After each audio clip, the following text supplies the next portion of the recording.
Assalamualaikum warahmatullahi wabarakatuh.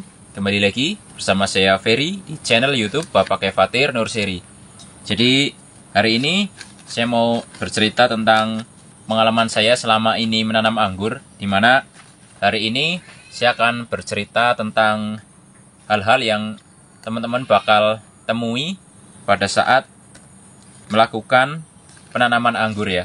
Jadi mungkin buat teman-teman yang pemula atau baru mulai menanam anggur, ini hal-hal yang seperti yang saya jelaskan ini pasti akan teman-teman dapati pada saat awal-awal menanam pohon anggur. Jadi hal-hal ini juga yang menjadi pengalaman saya selama ini menanam anggur, dan pada akhirnya dari pengalaman-pengalaman inilah sampai hari ini saya masih hobi menanam anggur ya. Ya, jadi yang pertama ini anggap saja ini adalah pohon anggur teman-teman ya, walaupun bibit kecil anggap saja ini perumpamaannya ini adalah pohon anggur. Jadi yang pertama biasanya kalau kita baru belajar menanam anggur, itu yang pertama masalah yang akan muncul itu biasanya mulai dari ini ya, mulai dari penanganan hama dan juga jamur. Karena perlu teman-teman perhatikan kalau menanam anggur itu banyak hal yang harus teman-teman perhatikan, mulai dari pengendalian hama dan juga jamurnya. Kenapa? Karena pohon anggur ini adalah tanaman yang sangat rentan sekali terkena serangan hama dan juga jamur.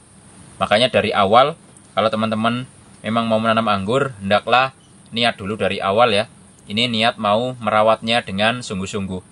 Karena kalau kita asal menanam aja, setelah ditanam misalnya medianya sudah disiapkan, kemudian pohon ditanam, tanpa dilakukan penyemprotan insektisida dan juga fungisida, ya nanti yang terjadi adalah satu, ini daunnya ini akan terkena jamur ya. Jadi jamur itu ada embun tepung, jamur kuning, ada juga yang hanya putih di belakang daun ini aja ya.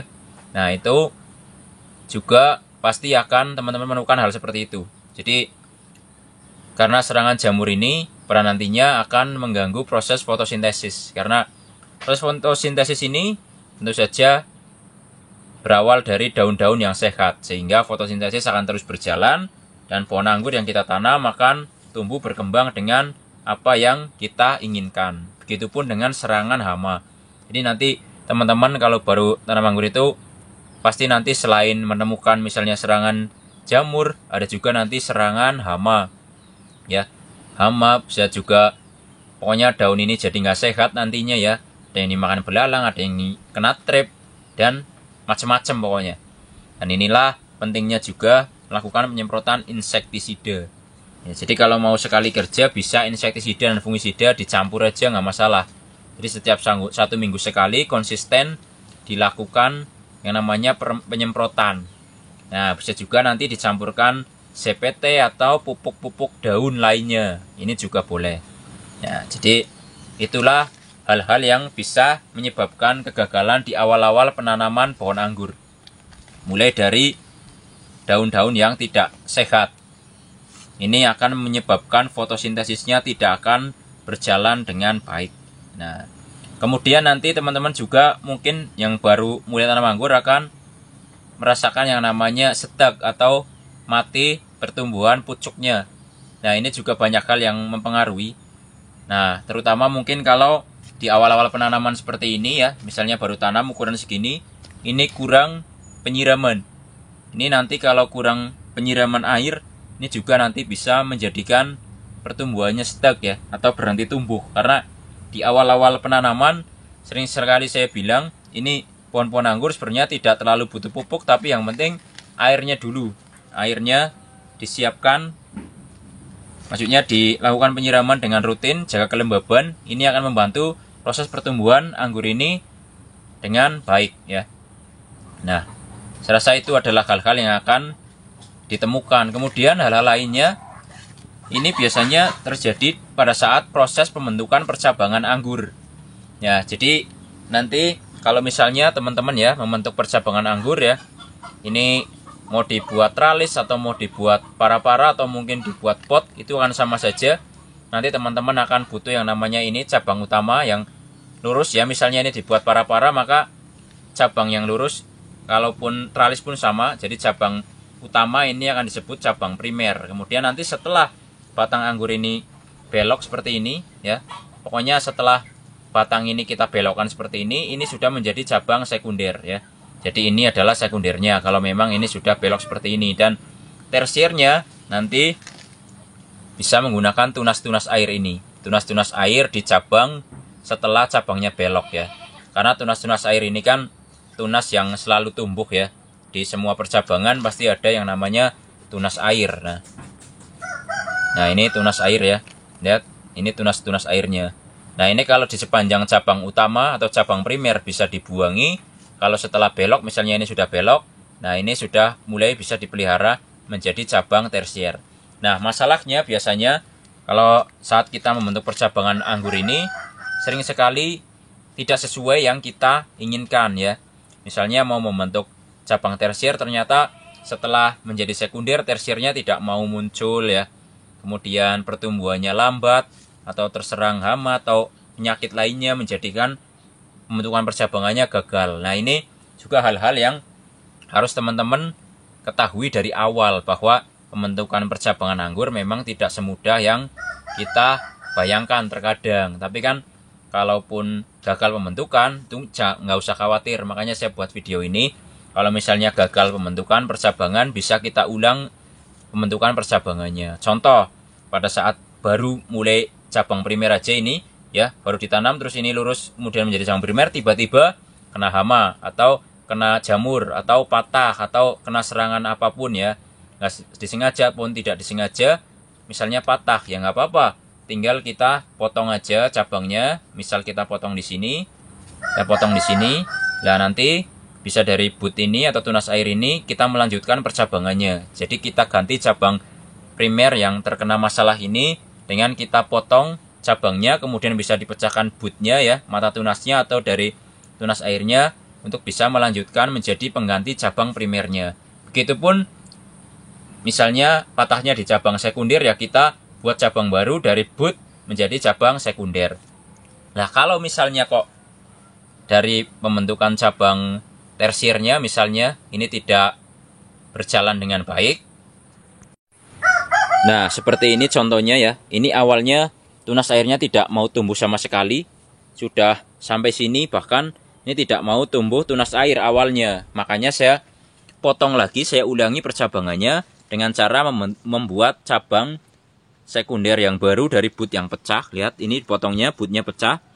Kemudian sekarang bisa teman perhatikan, ini tunas-tunas airnya jauh lebih aktif dan sudah bisa kita mulai rambatkan menjadi cabang tersier. Jadi kalau gagal dalam membentukan percabangan itu bisa kita ulang dengan membentuk cabang sekundernya dulu, kita barukan, kemudian baru nanti membentuk cabang tersier. Ini berlaku untuk sistem para-para dan juga sistem tralis atau pot sama aja. Nah ini setelah sekundernya dibatasi, lihat ini dipotong, ini akan mempercepat proses pertumbuhan daripada cabang tersier yang dibentuk dari tunas air, itu pasti ya. Dan juga batangnya juga biasanya akan lebih cepat besar karena nutrisinya kita batasi, jadi akan fokus kepada cabang utama dan cabang-cabang lainnya. Nah PR-nya bukan dari pada saat kita ini sudah bisa misalnya nanti membentuk percabangan dengan baik ya, nanti masalahnya ini bisa jadi pada saat sudah berbuah ya.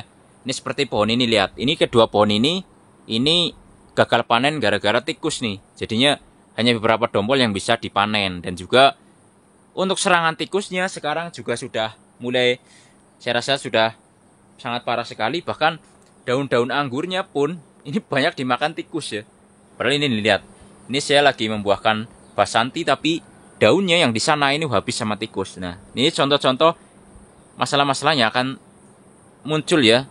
Jadi dari segi apapun nanti akan ada masalah daripada penanaman pohon anggur ini.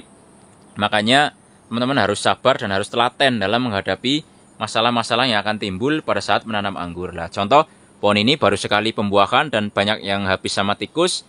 Ini yang saya lakukan adalah saya bentuk tersiernya ulang lagi. Nah, cabang pembuahannya saya bentuk ulang lagi dengan harapan nanti cabang tersiernya akan jauh lebih baik dan pada nantinya pembuahannya juga akan jauh lebih baik.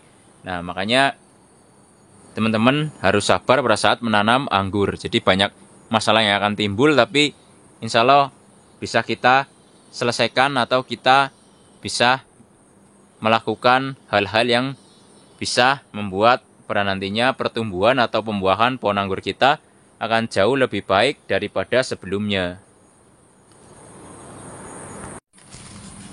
Ya, jadi pada intinya saya buat video kali ini memang saya mau memotivasi teman-teman, terutama buat teman-teman yang baru mulai menanam anggur, agar saya harap ini bisa konsisten dalam melakukan perawatan ya.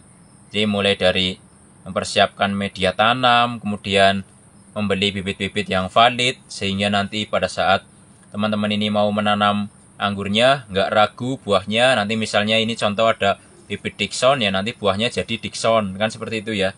Ya ini jadi hal-hal teknis seperti itu ya, ini bisa membuat kita ini menjadi lebih bersemangat dalam menanam anggur. Nah, kalau teman-teman tidak ketahui dari awal, nanti malah pohonnya misalnya ada jamurnya sedikit, sudah panik, kemudian kena hama, panik, kemudian tumbuhnya kurang bagus, ini panik. Nah, itulah kenapa kita harus konsisten dalam melakukan perawatan daun, pemupukannya juga ya. Kemudian pupuk bisa kita lewat media, ada yang bisa kita semprotkan langsung ke daun ya. Kemudian penggunaan fungisida baik yang sistemik atau yang kontak, begitupun juga dengan insektisidanya ya. Ini harus konsisten. Nah, mungkin kalau lebih mudah dalam perawatan, biasanya ini kita tanam anggurnya di bawah naungan ya. Contoh di tempat saya ini kan pakai greenhouse menggunakan naungan plastik UV. Nah, seperti itu. Ya, kalaupun nggak ada naungannya pun ya banyak yang berhasil ya. Kalau tempatnya mungkin jarang hujan lah. Kalau tempat saya kan hujan terus tiap hari ya, karena dataran tinggi. Jadi di sini kalau nggak pakai naungan kayaknya susah untuk melakukan penanaman pohon anggur. Ya, ini karena saya bicara pengalaman, karena saya dulu juga pernah mencoba tanpa naungan. Ini susah banget karena perawatannya ekstra sekali. Apalagi kalau lagi pembuahan, ini sangat minim sekali kesempatan untuk bisa menjadi panen.